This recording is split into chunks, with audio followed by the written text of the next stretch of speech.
आपका स्वागत है इस वीडियो रिकॉर्डिंग में। देखिए, भारतवर्ष में जो हैं दो तरह के लोग हैं। एक तो दूध को हजम कर जाते हैं, एक जो है दूध को हजम नहीं करते, जैसे बंगाली है, नागालैंड है और ये जितना भी अरुणाचल है, ये सब दूध को ज़्यादा हजम नहीं करते। ये मतलब चीज़ खा लेंगे, ये मठा पी लेंगे, ये जो है पनीर खा लेंगे, पर दूध है सच ये नहीं। ये ज़्यादातर जो है वो जो है मछली खाते, मछली और भात। देखिए जैसे नागालैंड है और जितने भी पूर्वोत्तर के वो हैं, वहाँ पे दूध ज़्यादा नहीं पीते हैं लोग। उनका दूध कंजम्पशन 50 ml पर डे है।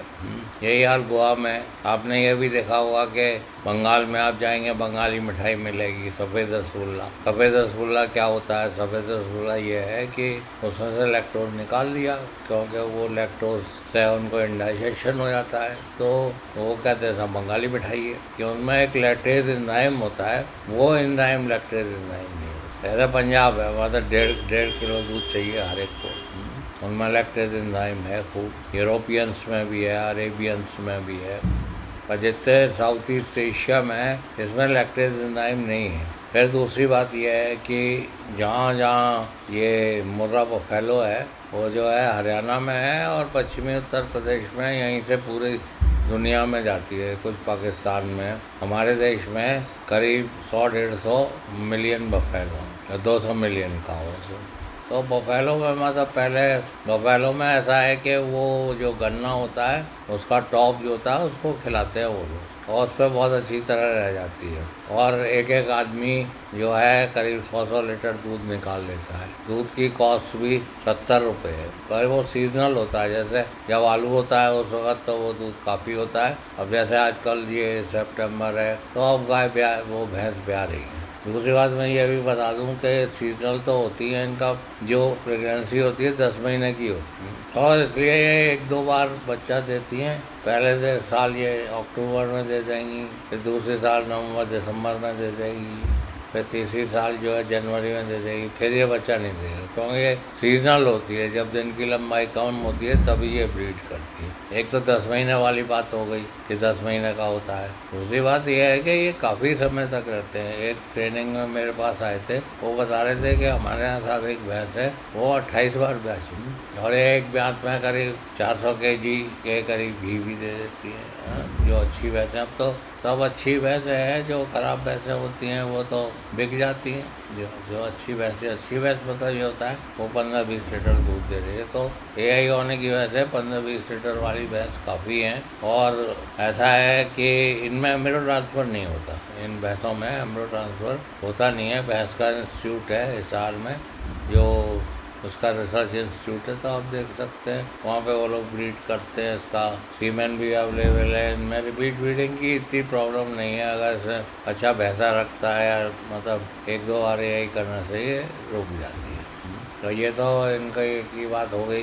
इनके दूध के रेट की बात है तो जहाँ जहाँ मतलब लोग इसका दूध पीते हैं वो क्या कहते हैं 70 रुपये तक तो दे ही देते हैं। और लोगों को मेरठ, मुजफ्फरनगर और इधर हरियाणा में बहुत ही हो गया है कि साहब सिंथेटिक मिल्क मिल रहा है, इसलिए लोग वहाँ भैंस रखना शुरू कर दिए। फिर से भैंस को बीच में बंद कर दिया था। भैंस का धंधा ठीक है, मतलब भैंस में ये दिक्कत यही है कि ये जो है वो जून, जुलाई, अगस्त में दूध नहीं देती, प्रेग्नेंट हो जाती। और दूसरी बात ये भी है, इसको हाथ से ही दूध निकालना पड़ता है। इसमें मशीन ज़्यादा प्रैक्टिकल नहीं है इसमें लगना। और जो ये जाट, गुजर, सरदार, ये लोग हाथ से दूध को निकाल लेते हैं। पहले जो हड़ हुआ करते थे, पर अब जो है वो बहुत ज़्यादा मतलब फॉगर वॉगर आ गए, तो उससे फॉगर में ये बड़े मज़े से रह जाती हैं। और इनकी एज पहले ये काफ़ी समय के बाद प्रेग्नेंट होती थी, पर ये 15 महीने 20 महीने पे प्रेग्नेंट हो जाती हैं और 2.25 साल में करीब ब्याह जाती है। और भैंस की कीमत आपको सरप्राइज़ होगा कि 1.5 लाख से लेके और 5 लाख तक हो जाती है। 5 लाख तक की बफेलो आपको वहाँ दिखाई दे जाएगी। तो इसका सबसे अच्छी बात यह है कि लास्ट में ये बिक भी जाती है। ग्लास में ये बिक जाती है, पर गाय में ऐसा नहीं है। अब ये हो गया, मिल्क प्रोडक्शन में जो डेयरी होती है वो गाय की खोलते हैं। गाय की ज़्यादातर हॉलिस्टीन गाय की खोलते हैं। 30 लीटर वाली गाय ले आते हैं पंजाब से, उससे खोल देते हैं। अगर उनका हाउसिंग ठीक है और मैं रिपीट ब्रीडिंग मैस्टाइटिस का उनने मतलब इंतजाम कर रखा है, तो ऐसी कोई दिक्कत नहीं है, आप उन्हें कहीं भी रख सकते हैं।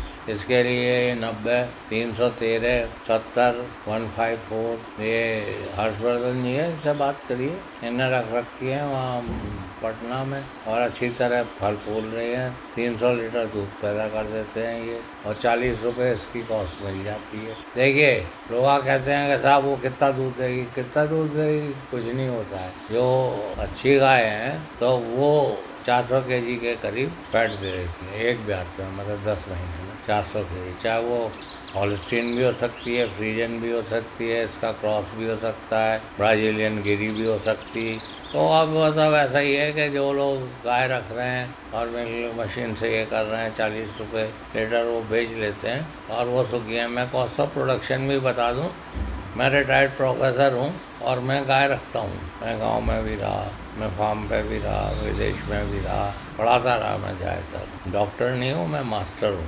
तो मैं आपको ये बता रहा हूँ कि इनका जो मेरे पास गाय है, इस वक्त मैं रिपीट ब्रीडिंग वाली गाय को ले आता हूँ। तो इसमें ऐसा है कि ये जो है, ये मैं इनको 300 रुपये का, तो मेरे पास जो है 4 गाय हैं, तो मैं 300 रुपये का तो इनको भूसा देता हूँ। वो पैक्ड भूसा आता है पंजाब से, 300 रुपये का 30 किलो आया, तो 30 किलो तो भूसा दे देता हूँ। और इनको बहुत अच्छा वाला दाना पंजाब की एक कंपनी है, वो करीब 35 रुपये किलो आता है, तो वो खिलाता। तो वो 1700 की 50 किलो की बोरी आती है, तो उसमें से करीब आधी बोरी ये खा जाती है, मतलब 8-9 किलो। और मैं इसकी गोली देता हूँ, एसिलॉक देता हूँ, और इनको हीट में लाने के होंगे मैं इनमें एम्ब्रो ट्रांसफ़र करता हूँ, एम्ब्रो इनमें रखता हूँ और ब्राज़ीलियन गिरी का सीमेंट लगाता हूँ। तो मेरा मतलब यही है कि मुझको करीब 40-50 लीटर दूध मिल जाता है रोज़। देखिए, यहाँ तक लेबर का है तो लेबर तो आपको रखना पड़ेगा। मेरे पास लेबर है, पर एनिमल लेबर की कॉस्ट 3-4 रुपये आती है। अगर आपके पास 10 जानवर हैं तो 300 रुपये में रख ले, और आप मतलब इतने जानवर रखिए कि वो दो वाले हो जाए, जिससे अगर एक चला भी जाए तो आप वो मैनेज कर लो। तो चला जाए, बीमार हो जाए या चोट लग जाए उसके, इनके यहाँ भी ब्याह शादी होती है, तो ये देख लीजिए। अगर आपके पास 2 आदमी हैं तो वो ये लोग जब रहने लगते हैं आपके संग, तो खाना भी बनाते हैं, अपना खाना भी खिलाते हैं, आपकी चाय भी बना देंगे, आपके सभी घर के काम करेंगे, क्योंकि आप इनको जितनी सुख सुविधा देंगे तो वो आपके ऊपर डिपेंडेंट हो जाएंगे। लोग मैं तो करीब 10,000 रुपये देता हूँ, खाना पीना रहना, मोटरसाइकिल भी है वो भी चला लेते हैं, साइकिल भी है, मतलब वो खुश रहेंगे। जब तक आपका वाला खुश नहीं है तब तक आपकी डेयरी चलेगी। मतलब वो उनका बड़ा रूटीन होता है, वो सुबह 4 बजे उठ जाते हैं, फिर बारिश हो रही है, कुछ भी हो रहा है, वो अपना काम करते हैं, उनको काम की बहुत ज़्यादा धुन होती है। मेरे पास ऊजर लोग हैं तो बहुत अच्छा है उनका। वो सबसे पहले आपको डेयरी में लेबर मैनेजमेंट है। अगर आपने लेबर कर लिया और हाउसिंग कर ली और जो इमरजेंसी ड्रग है आपने उसको देख लिया, तो आप बाजी मार सकते हैं। मैंने काफ़ी वो स्टडी की है। कॉस्ट ऑफ मिल्क प्रोडक्शन जो है वो करीब 15 से 20 रुपये ही आती है पर लीटर। अब आप मार्केटिंग करके, जैसे कुछ दूध तो मैं अपना 55 रुपये में बेच देता हूँ, बाकी का मैं 40 में दे देता हूँ। तो ठीक है, मतलब पैसा दुगना हो रहा है और शुद्ध दूध पीने को मिल रहा है, और घर में घी मिल रहा है, घर में दही मिल रहा है, घर में पनीर मिल रहा है, तो ये बहुत अच्छा है। लोग कहते हैं साहब बुढ़ापे में आश्रम में जाएंगे, मैं 80 साल का हो गया, 80 से तो ऊपर हो गया हूँ अब, पर मुझे ऐसी कोई दिक्कत नहीं है कि आप मेरे पास आ जाएं तो मैं आपको चाय कहते, मेरे पास आदमी है, वही चाय बना देता है, वही पानी पिलाएगा आपको, वही कुत्ते देखेगा मेरा आदमी तो मालिश भी कर देता है मेरी। तो ये कहना कि साहब बुढ़ापा बड़ी ख़राब चीज़ है, ऐसी कोई बात नहीं है, बुढ़ापा बहुत अच्छी चीज़ है। अगर आपके पास एनिमल्स हैं, अपने एनिमल्स के संग रखिए। मैंने 4-5 मुर्गी भी रख रखी है। मैं तो अंडे खाता नहीं हूँ, पर हो जाते हैं तो लेबर खा लेती है अंडे। तो लब्बे लुआब यही है कि सब आदमी जो है दूध नहीं पीते हैं। मैं नक्शा दिखा रहा हूँ हिंदुस्तान का कि ज़्यादातर लोग जो हैं वो 300-400 ml ही दूध को पीते हैं। उत्तर प्रदेश और बिहार और जो ईस्टर्न पार्ट ऑफ कंट्री है उसमें तो 50 ml भी उनको मिल जाए तो बहुत है। गोवा में भी ऐसा ही है। जहाँ जहाँ मछली खाते हैं वहाँ वो दूध ज़्यादा नहीं पीते हैं। तो इस बात को आप समझ लीजिए। हमारे यहाँ जो है वो आधा दूध जो है बफेलो से पैदा होता है। जितना भी दूध पैदा होता है उसका आधा बफेलो से पीते और फिर उसका जो है 10% देसी गाय से होता है। और फिर ये विलायती गाय है, इनकी संख्या भी करीब 20 मिलियन के करीब है। 20% मतलब जो है वो विलायती गाय है। कहीं कहीं जैसे पहाड़ों में तो मैं देख रहा हूँ कि 70% विलायती गाय है।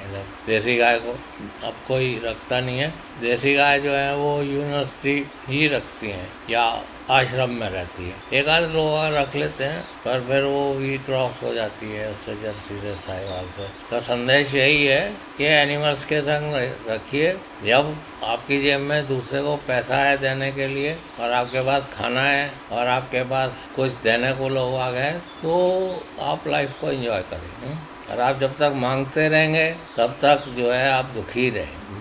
मांगने से कुछ नहीं होता है, आपको देना चाहिए। मैंने आपको यही बताया कि अगर आप गाय रख लेते हैं तो दूध और या भैंस रख लेते हैं तो दूध के उत्पादन की कीमत जो है 1 लीटर दूध की कीमत 20 से 15 रुपये आती है। और बड़े मज़े से आप उनको वो कर सकते हैं। और बाद में आपको अब सीमेंट भी है। मैं तो एम्ब्रो ट्रांसफ़र करता हूँ। मैं अपनी गायों में एम्ब्रो रख देता हूँ, ठीक है। तो उसका बच्चा बिल्कुल एकदम विलायती पैदा हो जाएगी। कोई पंजाब से लाने की मुझे कोई आवश्यकता नहीं पड़ेगी। और दूसरी बात है मैं वेटेरियन हूँ और मैं 28 दिन की प्रेगनेंसी डायग्नोसिस भी कर लेता हूँ। तो मैं बड़ी जल्दी बता देता हूँ कि ये गाय प्रेग्नेंट है या नहीं है। तो ज़्यादातर मैं ऐसी गाय लाता हूँ जो कि रिपीट ब्रीडर है। अभी मैंने 15,000 की एक गाय खरीद ली है और जब आई थी 10 लीटर दूध देती थी। हॉलिस्टीन फ्रीजन और जर्सी का क्रॉस है। और उसने आज वो मेरे दोस्त ही हैं, उन्होंने 15,000 में बड़ी उससे दी थी कि साहब अब आप देख लिए 8-10 लीटर दूध तो देगी। जब मैंने उसकी फीडिंग की और वो की तो वो अभी 12-13 लीटर पे आ गई और फीड में भी आ गई। वो 2 साल से ब्याह नहीं रही। अब मैं उसमें एम्ब्रो रखूँगा। तो अगर आप वेटनेरियन हैं तो मेरे साथ आ जाइए। अगर इंसेमिनेटर है तब भी आ जाइए। आप जो वेटनरी प्रैक्टिस करते हैं उसमें कोई ख़ास पैसा नहीं मिलता है। उसमें कोई ख़ास पैसा नहीं मिलता है। जो इंसेमिनेशन आप करने जाते हैं उसमें 300-400 रुपये मिलते हैं। तो उसमें कोई ख़ास मतलब वो नहीं है आपका। उसमें लिक्विड नाइट्रोजन भी है, उसमें पेट्रोल भी है, उसमें टाइम भी है। फिर अगर आप रिसेप्टर लगाते हैं तो वो लगवाएगा नहीं, पैसे नहीं है उसका। मेन डिफ़िकल्टी यही है कि उसके पास पैसे ही नहीं है। जैसे आप गुजरात में चले जाइए वहाँ तो सब मेडिसिन फ्री मिलती है। मेरे यहाँ एक सरदार जी आ गए थे, मेरे वहाँ मेडिसिन पड़ी थी तो मैंने उनसे कहा आप ले जाओ ये मेडिसिन। तो वो कहने साहब हमारे तो वो नेस्ले है वही दूध ले जाता है तो वही इलाज करते हैं, वही सेक्सीमेन देते हैं, वही सब करते हैं, तो हमें कोई खास जरूरत। पर जैसे झारखंड है, बिहार है, वहाँ पे ये सुविधा नहीं है। पर धीरे धीरे हो गई है ये सुविधा। तो है ही कि आपका दूध जो है 40 रुपये ले लेगी। और आपका पेमेंट जो है 2 बार 3 बार कर देंगे। पहली तारीख को, 13 तारीख को, 23 तारीख को पेमेंट करते हैं। तो उसमें आप अपना दाम ला सकते हैं। ठीक है, धन्यवाद आपने सुना, थैंक यू। मैं प्रोफेसर सैया हूँ, मैं BBSc MBSc PhD हूँ। और मैं आपको ये बताऊँ कि ये जो डिग्री विग्री है इससे कुछ नहीं होता। जब तक आप पशु को रखेंगे नहीं और उसका नुकसान नहीं सहेंगे या उससे लाभ नहीं लेंगे तब तक वो जो है आपका ज्ञान बेकार रहता है। धन्यवाद।